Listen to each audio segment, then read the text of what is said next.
Welcome mga kaibigan sa pinakaunang episode ng ating Hiwaga Podcast.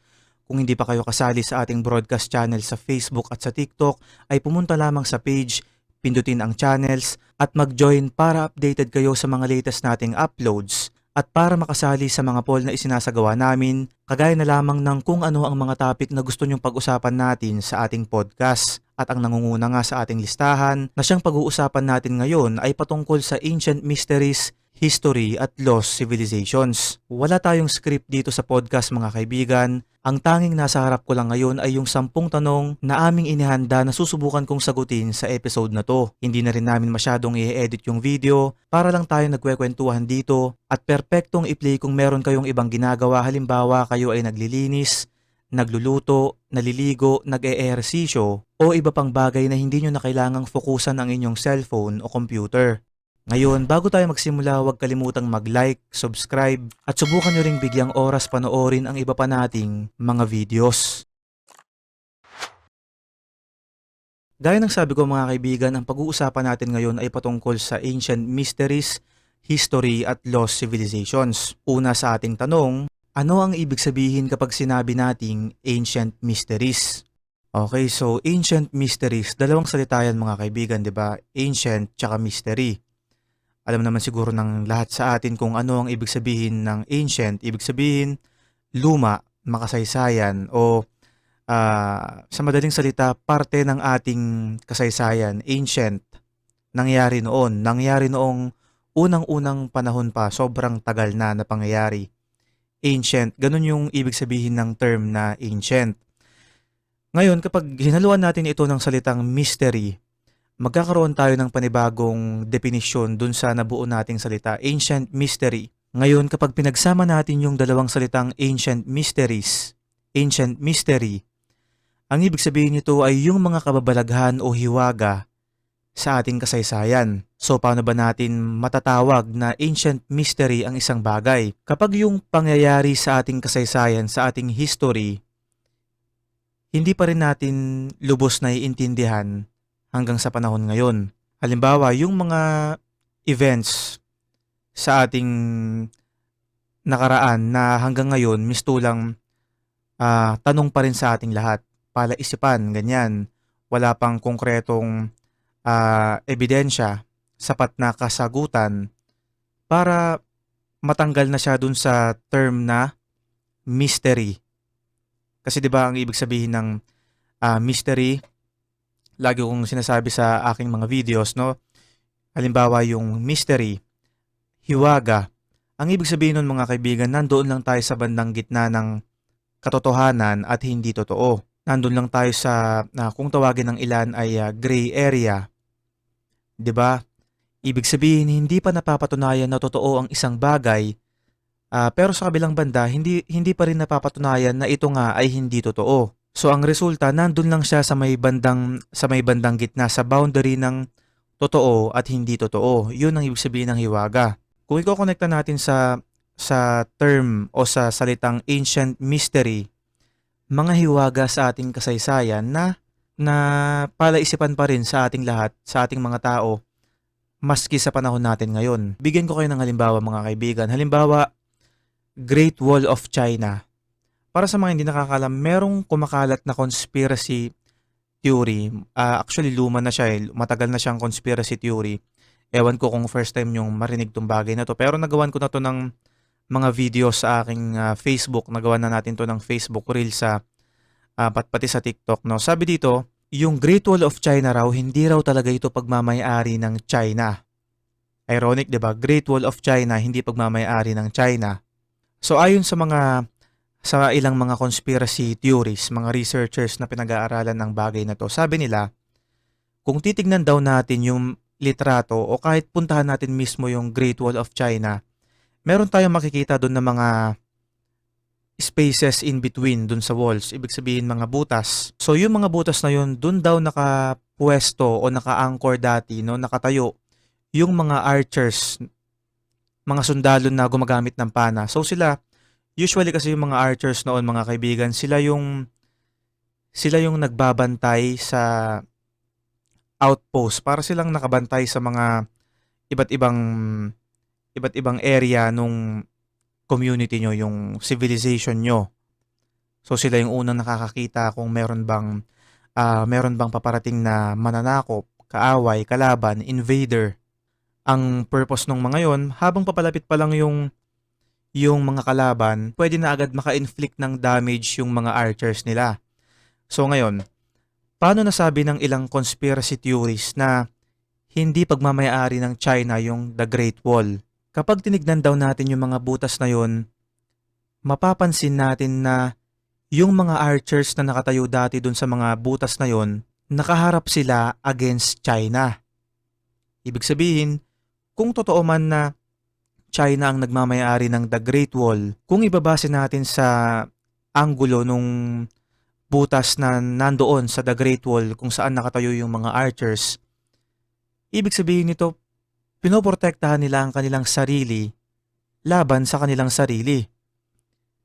Ganon nagme-make sense yung positioning nung archers dun sa Great Wall. So ngayon, base sa iba't ibang ancient texts, sa iba't ibang kwento mula sa iba't ibang kultura, pinaghalo-halo ito, pinagkone-connecta ito ng mga conspiracy theories. Sabi nila, meron daw isang sobrang lumang civilization na matatagpuan sa boundary lang ng labas ng China.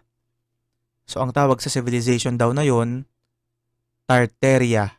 So sabi nila, bago pa umusbong ang mga Chinese, no, ang mga Chino, bago pa umusbong ang Great Wall of China, bago pa nagkaroon ng Chinese Empire, dun sa boundary nila, meron na talagang Great Wall. Kasi nga gamit ito o ginawa daw ito ng lumang civilization na tinatawag na Tartaria. Yun, so at some point sabi nila nawala na sa civilization or nawala na sa mundo yung sibilisasyong yun na Tartaria, and then ang pumalit yung China, ibang lahi na yun syempre. So mula doon, inangkin na nila yung The Great Wall. Syempre, matatagpuan ito sa kanilang boundary. And then mula noon, ginamit na nila, no? Makikita natin yan sa history, ginamit ng mga China yung The Great Wall laban sa rival nila noong unang panahon, no? Ang Mongolians. Para sa mga hindi nakakaalam, ang China noon at Mongolia, dalawang malalaking empire noong unang panahon. Para silang apoy at tubig na dalawa, no? Sobrang magkaaway ng dalawang yan dati. So sabi sa narrative ng China, sila raw talagang nagmamayari ng Great Wall at kaya nila ito ginawa para protektahan ng kanilang sarili laban sa Mongolians. Nung time na yon, no? Nung meron pa silang rivalry, China versus Mongolia. So doon nagsimula yon. Pero habang pinag-aaralan ng mga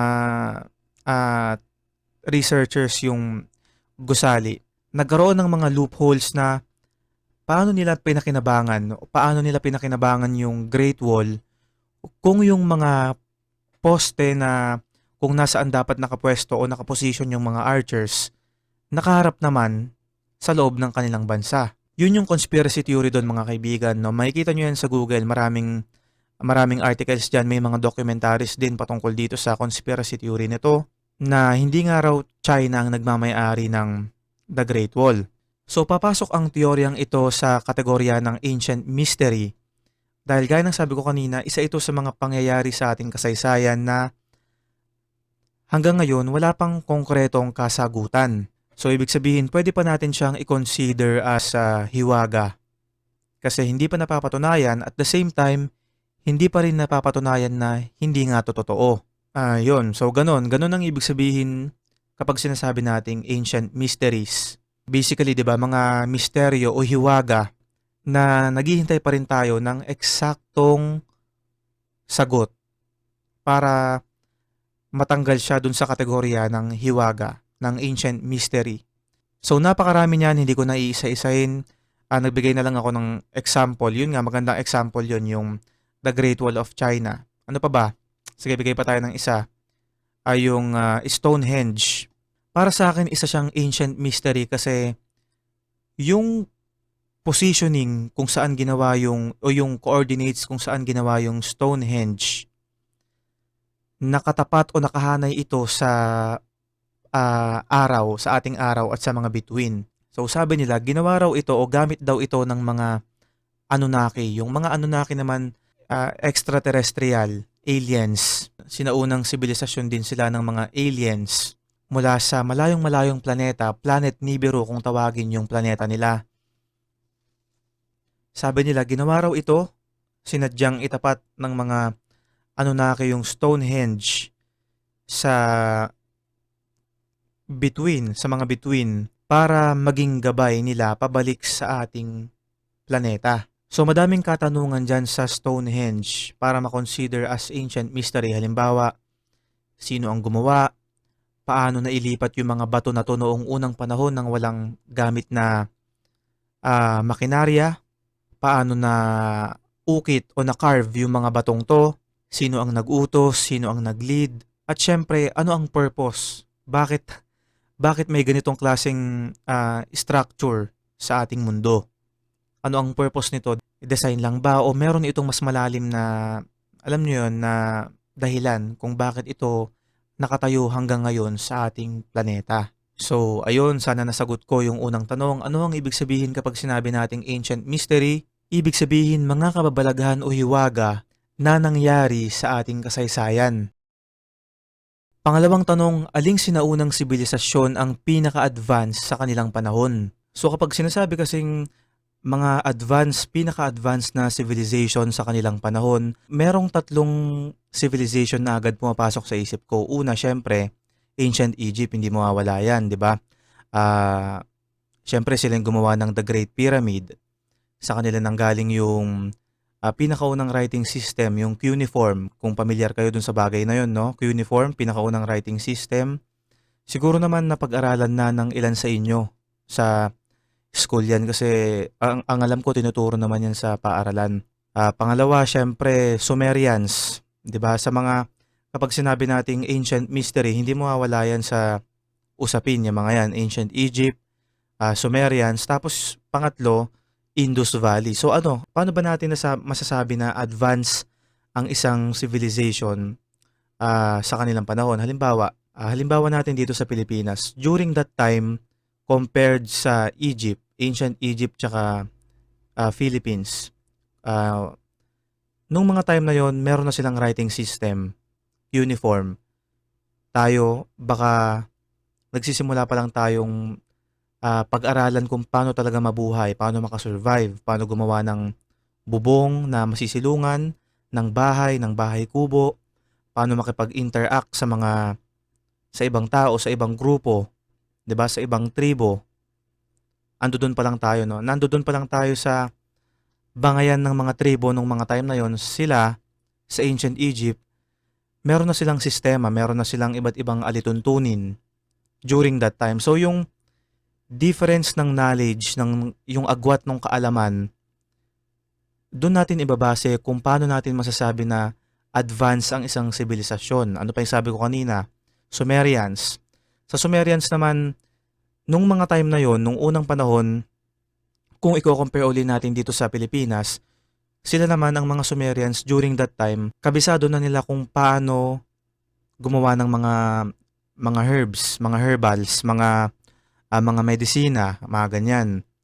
Kabisado na nila kung paano nagwo-work o gumagana ang agriculture, mathematics, engineering, paano magkaroon ng tamang sukat ang mga bagay para makabuo ng estruktura. So nagigets nyo ba yung point? May tuturing natin na advance sila during that time kasi yung agwat nila compared sa ibang nayon, ibang bansa nung mga time na yon, nung mga panahong yon, malayong-malayo yung kaalaman nila, very advanced sila compared sa ibang nations sa labas ng kanilang civilization. Doon pa lang sa ancient Egypt, 'di ba, sinabi ko kanina, meron silang writing system. Napakalaking bagay na 'yon kung iisipin, syempre, pwede nilang ilagda lahat ng alituntunin, mga rules. 'Di ba, sabi nga nila, para makabuo ka ng matagumpay, ng successful na civilization, dapat number 1 na isa-set nyo dyan, mga rules, mga batas na dapat sinusunod, at syempre maiwasan na umabot sa hindi magandang mga pangyayari. Ano pa yung sabi ko kanina, yung Indus Valley. Yung Indus Valley naman, kung hindi ako nagkakamali, kung nasaan yung Pakistan ngayon, doon nakatayo dati yung Indus Valley. So kasabayan yan or Ewan ko kung kasabayan niya yung Ancient Egypt at Sumerians o mas nauna siya o mas nauna yung mga yon. Basta ganun. So sa Indus Valley naman, nakaimbento sila ng isa sa pinaka-advanced na drainage system. During that time, pinag-aaralan pa lang natin kung paano magtayo ng bahay na masisilungan kapag uulan. Sa Indus Valley, meron na silang sobrang advanced na drainage system. So nakikita nyo ba, nagigets nyo ba yung agwat ng kaalaman meron sila at meron tayo nung mga panahong yun? Yun yung mga pagbabasehan natin para masabi nating advance sila sa kanilang panahon during sa kanilang time. May mga conspiracy theory na nagsasabi na kaya raw sobrang advanced ng mga civilization na to noon, hindi lang nila basta natutunan tong mga bagay na to. Ang sabi ng mga historians, mga conspiracy theories, meron daw nagturo sa kanila ng mga knowledge na to. Ano-ano yung mga teorya na yon? So una, sabi nila, yung digmaang nangyari sa langit noon na nasa Biblia, yung Great War sa heaven, kung saan nag-alsa si Lucifer tapos may mga kasama siyang ibang mga angels, di ba? Nung natalo sila ni Archangel Michael kasama ng iba pang mga anghel, di ba pinatalsik sila mula sa langit, binaba sila dito sa lupa. Yung iba sa kanila napunta sa impyerno, nagkaroon ng mga posisyon. Yung iba daw na fallen angels na napadpad dito sa lupa, pinaniniwalaan ng ilan na sila ang mga nagbigay ng knowledge na to sa tao. So bakit nila ginawa yun? Akala ko ba masama silang mga nilalang? Ginawa nila yon dahil alam nila na ang tao ay may natural na karakter na pagiging abusado. Kumbaga, ano ba ang tamang term? Meron daw tayong natural na kasamaan. So kapag binigay sa atin tong mga knowledge na to, hindi tayo mananatiling mangmang syempre. Makakabuo tayo ng mga bagay-bagay, mga makinarya. Tulad ngayon, magandang halimbawa, yung panahon natin ngayon, nalaman ng mga sinaunang tao yung mga knowledge na yun noon, tinuro daw sa kanila ng mga fallen angels, para pagdating ng panahon, tayo-tayo lang din, gamit yung mga knowledge na alam natin, ang magsisiraan, magpapatayan, kumbaga. Makikita naman natin yan ngayon, di ba, sa mga nangyayari ngayon. Sa ating history pa lang, meron ng nagdaang dalawang digmaang pandaigdig, no? World War I tsaka World War II. At anong mga pinakapunot dulo ng mga pangyayaring yun? Siyempre, ang kagustuhan ng isang tao o more than na pagharian ang isa pang bansa. So yun yung teorya, hindi raw basta natutunan ng mga civilization na to, Ancient Egypt, Sumerians, Indus Valley, yung mga knowledge na yun, para maturing silang pinaka-advance sa kanilang panahon, kundi tinuro daw ito sa kanila ng mga fallen angels, para pagdating ng panahon, tayo-tayong mga tao rin gamit ang mga kaalamang ito ang magwawakas sa ating mga sarili. Yun yung unang teorya. Pangalawang teorya, galing daw yung mga knowledge na to sa mga aliens. Kung mahilig kayo sa mga ancient aliens, di ba? Napakaraming documentaries niyan sa YouTube, sa Netflix. Siguro hindi na bago sa inyo yung mga Anunnaki na tinatawag. Anunnaki, isang civilization ng mga advanced aliens. Sinabi ko na rin to kanina, 'di ba, sa unang tanong, mula sila sa planet Nibiru at sinasabing sila ang nagturo partikular na sa Sumerians ng mathematics, engineering, astronomy, paggawa ng medicine at iba pang mga bagay para maituring silang pinaka-advance sa kanilang panahon. Kasi kung iisipin nyo nga naman, 'di ba, gaya ng sabi ko kanina, yung agwat ng knowledge, napaka-imposible na during that time, ibang mga nations nagsisimula pa lang bumuo ng group, ng community. Pero sila, Ancient Egypt, Sumerians, Indus Valley, meron na silang civilization. So ano yun, tinuro ba sa kanila, nalaman na lang bigla o pwedeng nabasa nila sa isang scroll? Yun, so napakaraming katanungan mga kaibigan, no? Kahit sabihin natin na isa sila sa pinaka-advanced na civilization nung panahon nila, kung isa kang open-minded na tao, hindi mo maiiwasang isipin kung paano nila na-acquire yung mga knowledge na meron sila nung mga panahong yun. Ngayon nga, 'di ba, hirap na hirap ang isang kapitan, punong barangay na panatilihing mapayapa ang kanyang nasasakupan, pero sila yung mga civilization na to nung mga panahong yun, meron na silang advanced na sistema. So itong pangalawang tanong, pwede natin itong ihanay din dun sa unang tanong, no? Kung ano nga bang ibig sabihin ng ancient mystery. Kasi kung iisipin natin, 'di ba, yung mga advanced na civilization na to, ancient Egypt, Sumerians, Indus Valley, pwede natin silang ihanay o ipasok sa kategorya ng ancient mystery dahil isang misteryo, isang hiwaga kung paano sila nagkaroon ng ganong klaseng kaalaman nung mga panahong yun habang yung ibang bayan sa labas ng kanilang sibilisasyon ay mistulang mga mangmang pa lang. So ayun, yun yung sagot ko sa pangalawang tanong, aling sinaunang sibilisasyon ang pinaka-advance sa kanilang panahon? Una, Ancient Egypt, pangalawa Sumerians, pangatlo Indus Valley. Okay, so punta naman tayo sa pangatlong tanong. Paano itinayo ang mga higanteng estruktura tulad ng pyramid? Actually, wala pa rin konkretong kasagutan dyan kasi hanggang ngayon, hiwaga pa rin yung mga bagay na yan, no? Sabi nila, simpleng sagot, syempre, pagka hindi natin nahaluan ng hiwaga, walang iba kundi yung mga ancient Egyptians. Pero dahil sobrang perfect ng pagkakagawa, gaya ng sinabi ko sa pangalawang tanong kanina, sobrang perfect din kasi ng pagkakagawa nila dun sa The Great Pyramid. Bawat blocks nun, yung bawat blocks ng pyramid, hindi siya inukit para pumuesto sa isang area.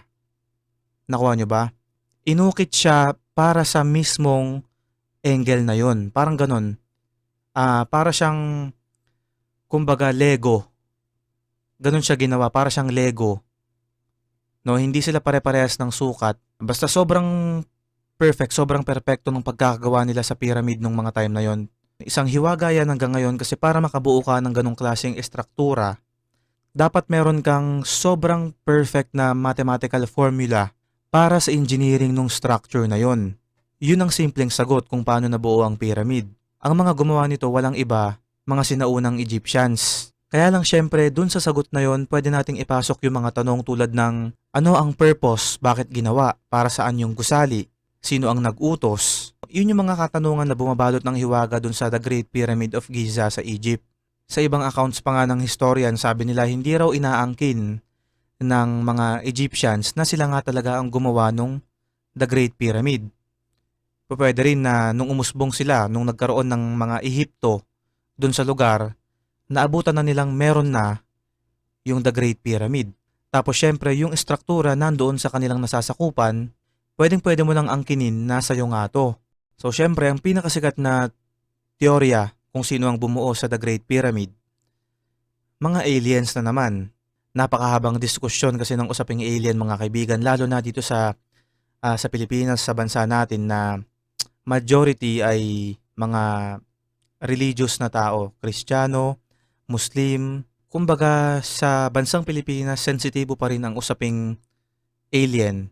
Siyempre kapag napatunayan, siyempre kapag dumating yung panahon na talagang napatunayan na totoo nga ang existence ng mga alien, pwedeng bumagsak yung mga relihiyon na to kasi ibig sabihin hindi lang tayo ang tao sa mundo at pwede rin na yung kanilang mga sinasamba ngayon, alien pala.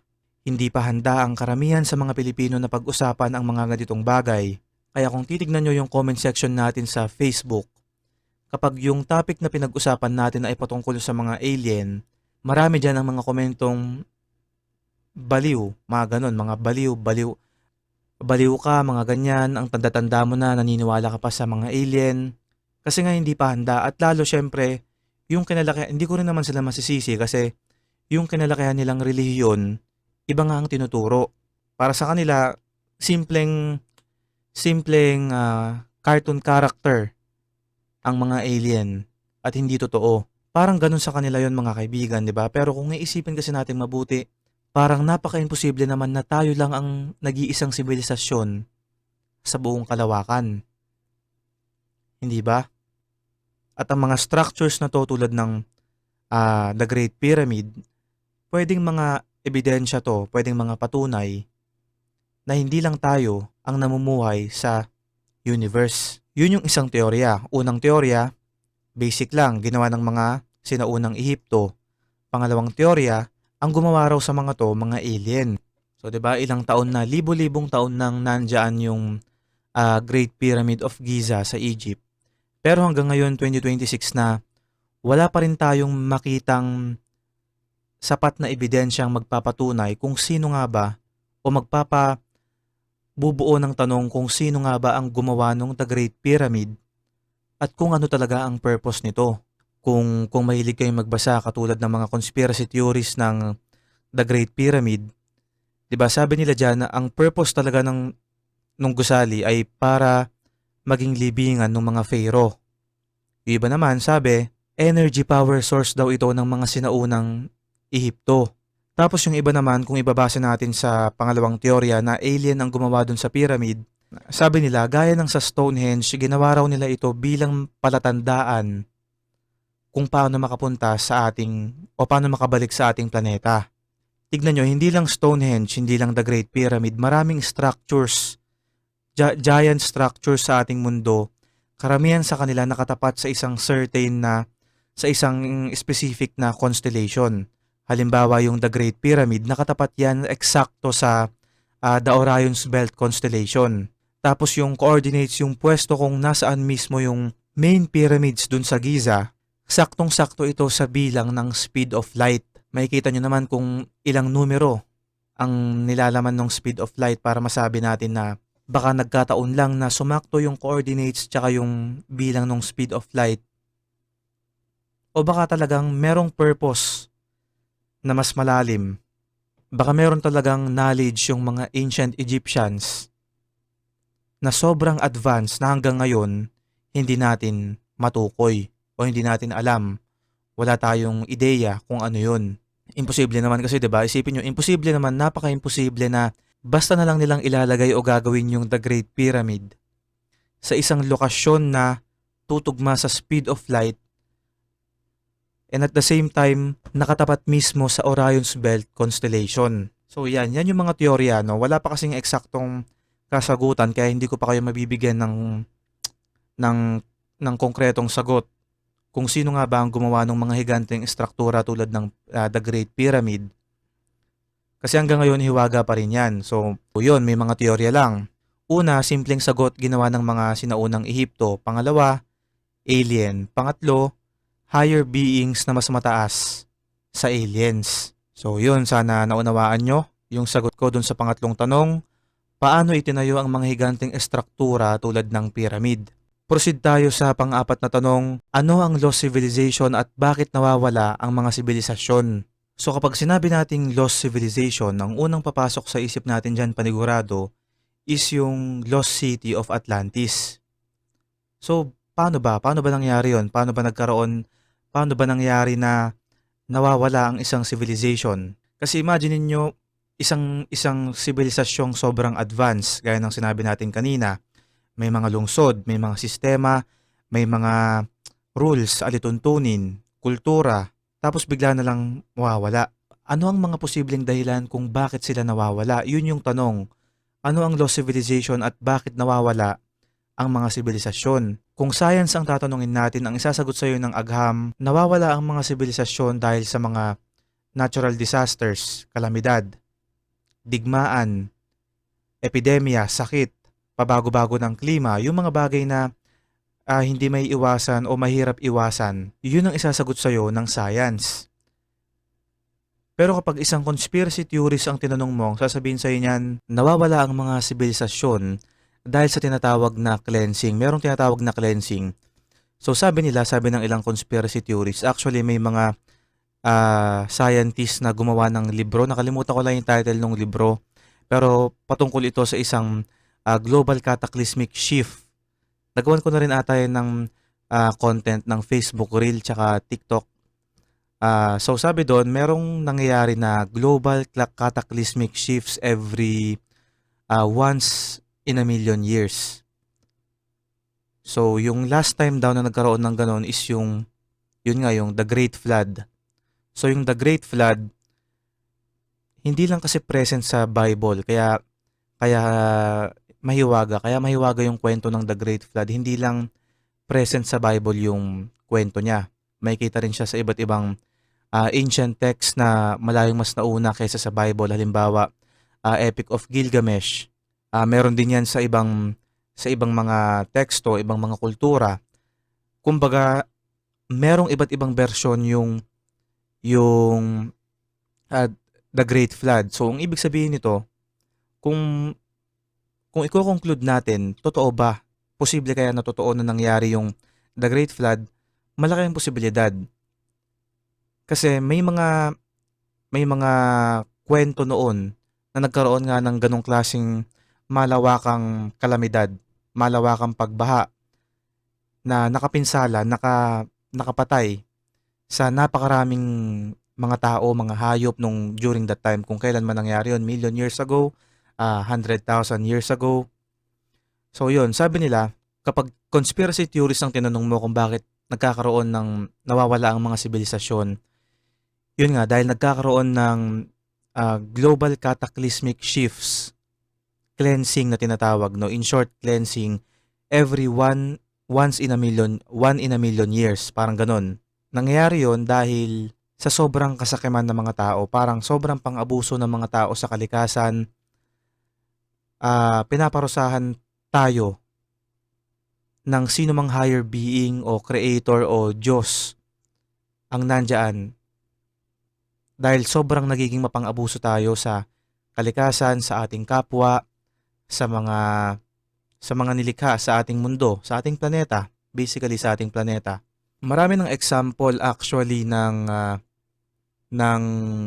mga lost civilization, 'di ba? Gaya ng sabi ko kanina, Atlantis. So napakaraming example niyan mga kaibigan. So dapat ano ba 'yan? Dapat ba nating ikatakot na baka mangyari? Hindi man mangyari sa timeline natin ngayon, baka in a few thousand years mangyayari yung global cataclysmic shift na yon.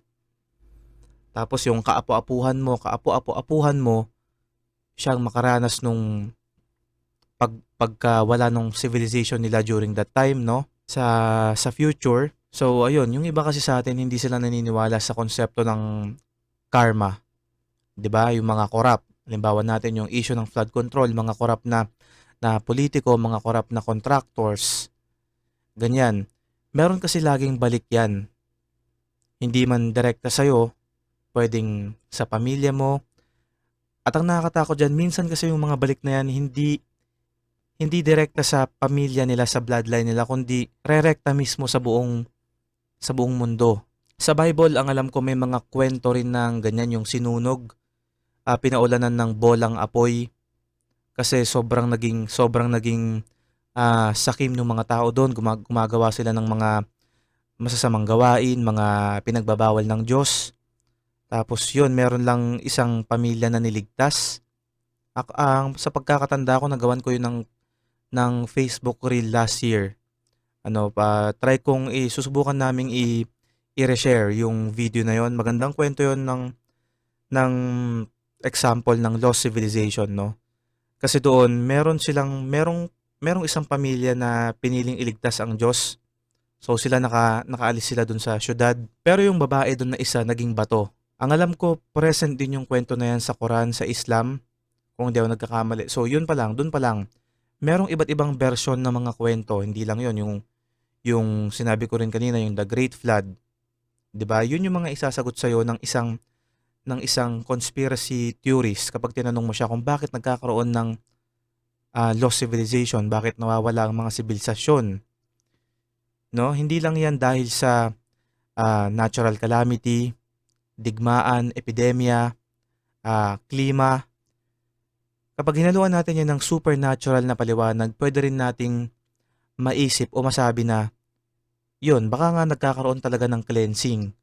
Baka nagkakaroon ng pagkakataon kung saan sobrang napupuno na yung creator, yung lumikha sa ating mundo at sa mga tao, sa mga hayop, sa kalikasan na naaabuso na yung kanyang mga nilikha. Hindi malabo yun mga kaibigan, no? Sabi ko nga sa inyo, ako naniniwala ako sa existence na may Diyos. Naniniwala rin ako na totoo ang mga alien. Naniniwala ako sa mga multo, sa mga engkanto, lahat pinaniniwalaan ko. Kasi nga sobrang tanda na ng ating mundo, walang nakakaalam ng kung ano ang totoo o hindi, no? Sobrang mahiwaga ng ating mundo.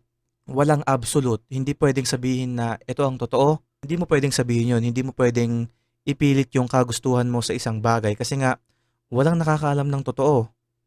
Mahiwaga ang ating mundo mga kaibigan, tandaan nyo yan. Hindi malabo na meron tayong creator na pwedeng mainis o mapikon sa mga pinaggagawa ng mga tao na sinisira, unti-unti nating sinisira ang ating mundo. Tayo-tayo lang din na nagkakaroon ng digmaan, no? Mga bansa nag-aagawan ng mga resources, ng mga land, ng mga lupa, ng mga isla. Yun yung mga possibility na pwedeng rason kung bakit nawawala ang isang civilization. Isa lang yun, no? Isa lang yun sa napakahabang rason kung bakit nagkakaroon tayo ng lost civilization. So, hindi malabo tayo, yung civilization natin ngayon, hindi malabo, few years from now, sabihin natin, o sige, tagalan natin ng konti, ah, 100,000 years, ma-wipe out, ma-extinct ang mga tao. Hindi ba nakakatakot isipin na mangyayari sa timeline mo yung pagkabura ng civilization nyo, hindi ba? So yun, para sa akin tama naman ang science, no? Nawawala ang mga civilization dahil sa natural disasters, ah, famine, war. Pero sa kabilang banda, hindi rin natin pwedeng isantabi yung paliwanag ng supernatural, ng hiwaga, na baka nga totoo na nagkakaroon tayo ng cleansing bilang parusa dahil sumusobra na rin sa kasakiman ang ilan sa mga tao. Yun, sana naintindihan nyo, sana nasagot ko ng malinaw. Ang pang-apat na tanong, ano ang lost civilization at bakit nawawala ang mga sibilisasyon? Sagot ko, pwedeng dahil sa natural disasters o digmaan, epidemya, pagbabago ng klima. Sa kabilang banda, pwede rin naman na nawawala ang mga to dahil pinaparusahan tayo ng kung sino man ang lumikha sa atin. Proceed tayo sa panglimang tanong, totoo ba ang Atlantis o alamat lang ito? Okay, so yung kwento kasi ng Atlantis, Lost City of Atlantis, galing yan actually sa isang sikat na philosopher na si Plato. Kilala naman siguro ng lahat yan, di ba? Si Plato, sikat na philosopher. So sa mga lumang accounts ni Plato, meron siyang binabanggit na isang lumang civilization. Yun nga, yung pinangalanan niyang Atlantis na umusbong raw around 2,000 to 3,000 years ago. So ganun na kaluma yung civilization na yun. Sabi niya, yung City of Atlantis daw, naglalaman daw yun ng sobrang advanced na mga teknolohiya na panglipunan, pangtao, pangkalikasan, basta sobrang advanced para sa panahon na yun. Mga kakaibang gamit, mga ganon, mga sobrang advanced na makinarya ang nilalaman nung City of Atlantis. So anong nangyari? Sabi ng ilang conspiracy theories, pwede raw na gawa-gawa lamang ni Plato yung kwento. Pero para kay Plato kasi, sobrang totoo raw nung bagay na yun. Sa pagkakatanda ko pa nga, nakapunta nga raw siya ron eh. Tapos kaya niya isinulat yung mga ah, nakita niya o nalaman niya dun sa syudad. Connected din yung kwento na to dun sa fourth question, no, kung bakit nawawala ang mga civilization. Sabi niya, kaya raw bumagsak yung Lost City of Atlantis dahil daw yung mga tao rin doon nung mga time na yon, sobrang gumagawa na sila ng mga immoral na bagay. Mga sobrang sasamang bagay ang ginagawa nila na hindi naman daw ganun dati doon. Dati raw mababait yung mga tao ron, parang sabi pa nga nila nabubuhay daw yung mga tao doon between 700 no to 1,000 years old. Tapos nagkaroon na ng time na yun nga gumagawa na sila ng mga immoral na bagay. Tapos isang gabi, bigla na lang daw nagkaroon ng volcanic eruption malapit dun sa city nung Atlantis. Yung volcanic eruption na yun ang siyang naging dahilan para lumubog sa ilalim ng dagat yung syudad, yung Atlantis. Kaya nga yung mga naghahanap, yung mga explorers na pilit hinahanap hanggang ngayon kung saan yung exact location ng Lost City of Atlantis, nagsisimula lahat sila sa ilalim ng dagat kasi nga yun yung nasa kwento, 'di ba, na last scene yung city lumubog sa dagat. Kaya kapag hinahanap ito ng mga explorers, mga modern explorers natin ngayon, ah, nagsisimula silang maghanap sa dagat. So ayun, totoo ba ang Atlantis o alamat lang ito? Hindi natin pwede pang sabihin na alamat lang kasi nga hindi pa napapatunayan na hindi ito totoo, hindi ba? Pero kasi hanggang sa panahon natin ngayon hindi pa siya napapatunayan kung totoo nga ba siya o hindi siya totoo. Kaya nandun lang din siya sa bandang gitna sa may hiwaga, sa may gray area. Kaya yung panglimang tanong, totoo ba ang Atlantis o alamat lang ito? Hindi pa natin ito masasagot sa ngayon dahil kabilang pa rin siya sa kategorya ng ancient mystery o hiwaga. Okay, so pang-anim na katanungan, bakit magkakapareho ang simbolo at paniniwala ng mga sinaunang sibilisasyon? So siguro ang tinutukoy sa tanong na to is yung bakit may pagkakapareho yung kwento no ng mga kultura sa mga sinaunang sibilisasyon. Halimbawa yung The Great Pyramid, yung Stonehenge, bakit pare-parehong nakatapat sa mga major constellations, yung mga flood myths, yung mga yun, yung Great Flood, The Great Flood, bakit matatagpuan yung kwento ng The Great Flood hindi lang sa Biblia kundi pati nasa iba't ibang mga kultura. Isang halimbawa pa yung paniniwala na nagkaroon o totoo ang mga dragon. 'Di ba? Bakit kahit magkakalayo yung mga lugar, halimbawa yung China, Mesopotamia, Egypt, Greece, Mesoamerica, kahit magkakalayo sila ng geological location, bakit iisa sila ng description, pare-pareho silang naniniwala na totoo ang mga dragons, hindi ba? Ano ang naging connection nila sa isa't isa para magkaroon ng pare-parehos na depiction, pare-parehong description sa kung ano ang itsura ng mga dragon. Kaya mapapasabi ka na lang talaga yun, yung mga bagay na to mapapasabi ka na lang talaga na sobra nga talaga na mahiwaga ang ating mundo. Hindi ba?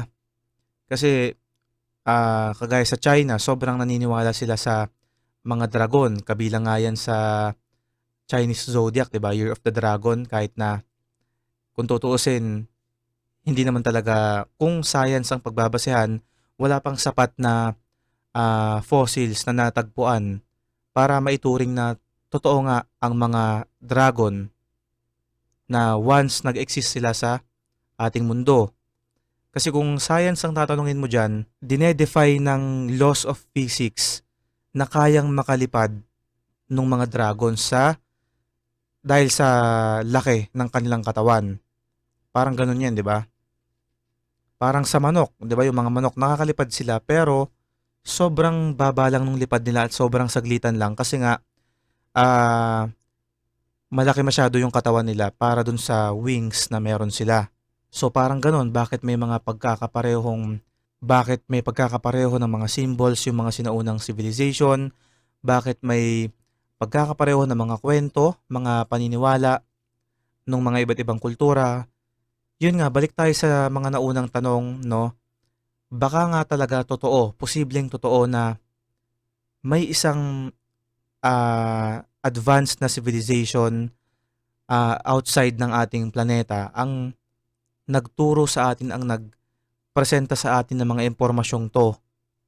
Maaaring binisita nila yung iba't ibang nayon noong unang panahon at iisa sila ng mga impormasyong pinakalat, 'no? Pinakalat nila sa Europe, sa Asia, sa Mesoamerica, sa Mesopotamia. Pinakalat nila yung mga impormasyon na yun. Yun yung mga posibleng sagot lang naman 'to ng mga kaibigan, 'no, kung bakit may mga pagkakaparehong simbolo, paniniwala at mga kwento yung mga sinaunang sibilisasyon. Mapapaisip ka, 'no, kung ano yung mga naging posibleng koneksyon nila sa isa't isa, eh, kung titignan sobrang layo ng mga geological location nila para magkaroon ng pare-parehong karanasan, experiences at pare-parehong knowledge during that time.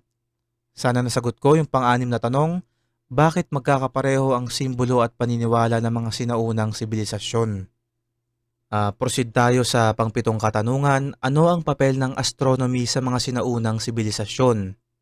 During that time kasi mga kaibigan 'no, wala pang calendar system yung mga sinaunang tao. So yung papel ng astronomy sa mga sinaunang tao noon, sobrang mahalaga ng astronomy kasi ginamit nila yan bilang basehan kung kailan magtatanim, kung kailan mag-aani, kung anong oras na, anong buwan na, kailan magsasagawa ng ritual. Dun nakabase sa astronomy, nakabase sila sa dun nila binase 'no, kasi wala naman silang kalendaryo.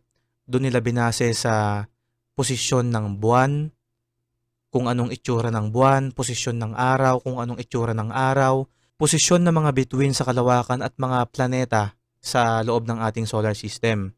Napakamahiwaga rin 'no, napakamahiwaga ng mga sinaunang tao kasi siyempre, during that time wala pa silang mga telescope, mga kagamitan para makakuha ng impormasyon sa universe. Pero alam na alam nila yung bit by bit na informations na kinakailangan para gamitin ang astronomy nung mga panahong yun. No, alam nila ang universe kahit wala silang telescope. Yun ang naging papel ng astronomy mga kaibigan sa mga sinaunang sibilisasyon, no? Ginawa nilang basehan. Isang malaking bagay sa kanila ang astronomy, ginawa nilang basehan ng yun nga yung pagtatanim, winter solstice, equinox, summer, winter, mga ganon, mga autumn, fall. Binase nila dun lahat sa astronomy. Nakaka-amaze lang kung anong klaseng advanced na kaalaman meron ang mga sinaunang sibilisasyon noon para malaman nila yung mga bagay na to, para malaman nila yung mga bagay na to na hanggang ngayon ay nahihirapang intindihin ng mga tao sa panahon natin. So, yun ang sagot ko sa pangpitong tanong, ano ang papel ng astronomy sa mga sinaunang sibilisasyon? Yun, sa madaling salita, GPS, calendar system, at ginamit nila sa agriculture, sa lahat, sa iba't ibang mga importanteng bagay sa kanilang pang-araw-araw.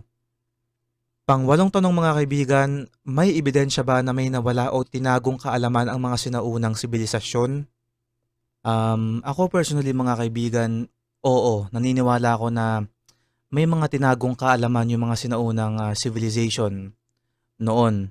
Mga mga sinaunang artifacts, mga teksto na nakatago na pwedeng sinadya nilang ilihim para protektahan ang kanilang ah, sarili o protektahan ang hinaharap.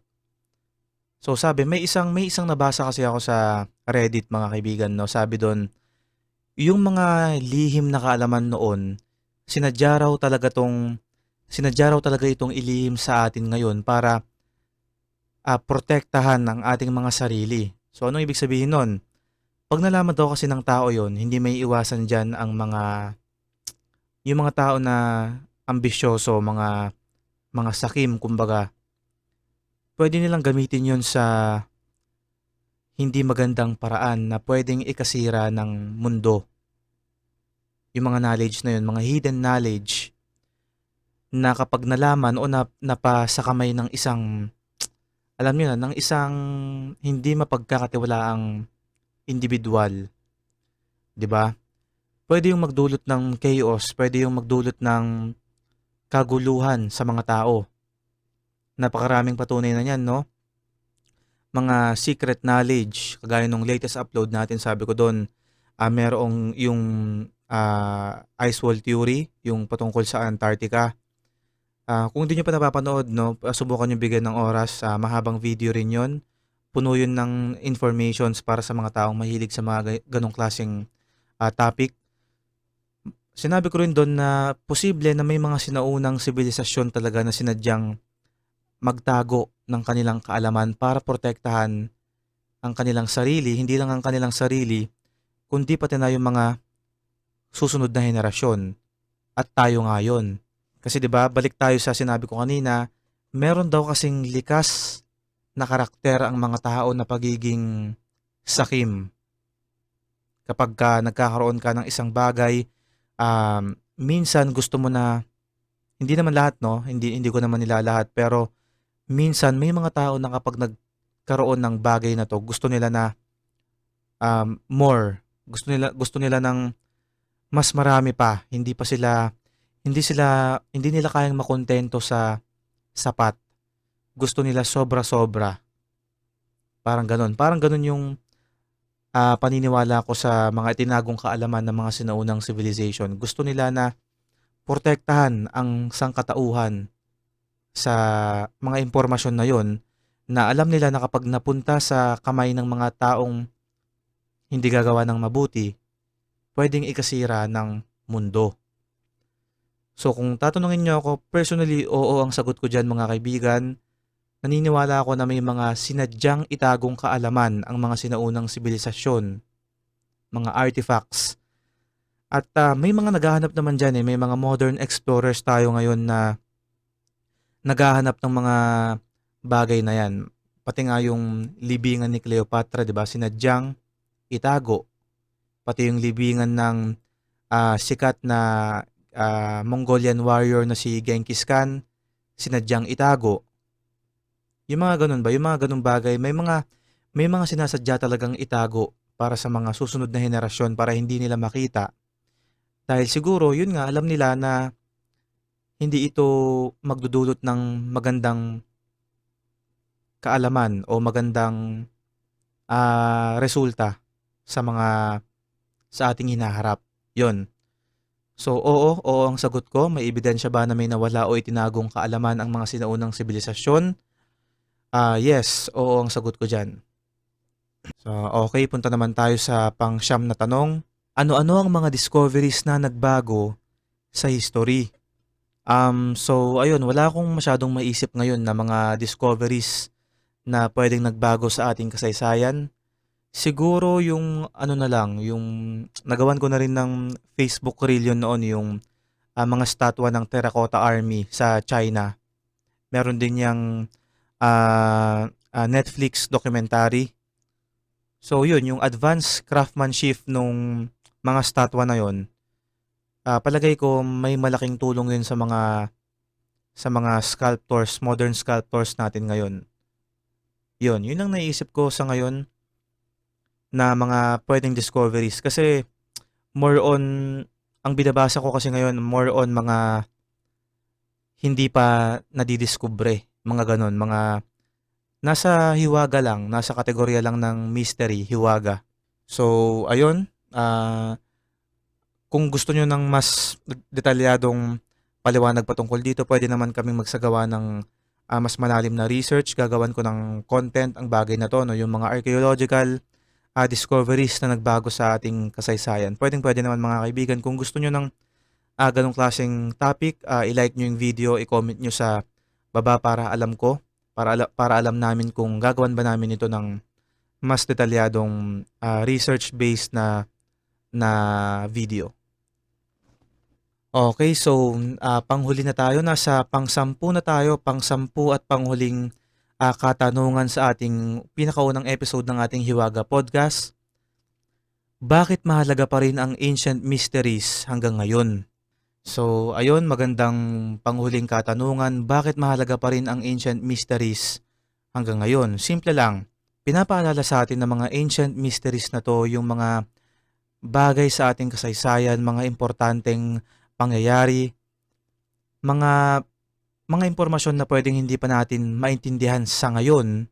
At syempre yung mga natalakay natin kanina na mga uri ng mga lipunan na pwede natin gawing example para alam natin kung paano natin pangangalagahan ng tama ang ating mundo para hindi ito bumagsak tulad ng mga pinaka-advanced na sibilisasyon noong unang panahon. 'Di ba? Para hindi tayo matulad sa kanila, pwede natin gawing moral lesson yung mga bagay na yun. No? Sa ancient mysteries naman, believe ako sa mga taong gusto o mahilig sa mga ganitong klaseng topic, lalo na dito sa Pilipinas.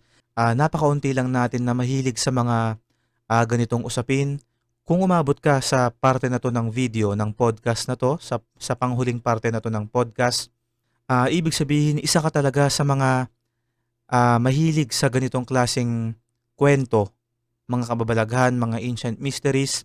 Wala namang masama dyan kung tutuusin. Hindi rin naman masama kung hindi kayo mahilig sa ganitong klaseng mga bagay.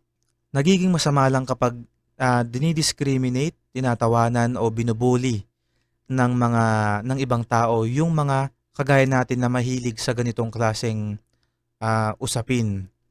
So yun, mahalaga ang ancient mysteries hanggang sa panahon natin ngayon kasi hindi lang sa nakakaintriga siya, natututo rin tayo ng mga dagdag impormasyon na masarap ngang pagkuwentuhan 'no, sa mga kaibigan natin na may parehong interes sa bagay na 'to, mga tao na may parehong interes sa mga usaping 'to.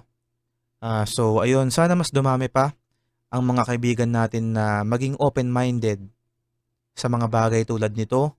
At kung nagustuhan niyo ang ganitong klaseng format ng ating video, podcast type na video, magbahagi kayo ng opinyon niyo sa ganitong klaseng setup ng video. Pero siyempre, hindi pa rin mawawala yung mga upload natin na research-based na may script talaga tayo na binabasa. Meron pa rin yun, magagawa pa rin tayo ng mga ganong video. Pero kung sakali man na nagustuhan niyo ang podcast type episode na 'to, podcast type video na ganito, huwag kalimutang mag-like, mag-subscribe at magbahagi ng comment para alam namin kung ano pa yung mga i-improve namin sa susunod pang mga podcast. Sa susunod na mga episode, susubukan ko ring magtawag ng mga guest, pwedeng ibang content creators na mahilig sa ganitong klaseng usapin, pwede ring subscriber o follower sa ating mga social media pages. Siyempre, uunahin natin yung mga members sa ating broadcast channel. Una tayong pipili doon ng kung sino ang gustong sumali sa ating Hiwaga Podcast. So ayun mga kaibigan, hanggang sa muling episode. Maraming salamat sa lahat ng nakinig sa ating kauna-unahang episode ng ating Hiwaga Podcast. Pakatandaan na wala naman talagang nakakaalam ng totoo dito sa mundo nating punong-puno ng hiwaga.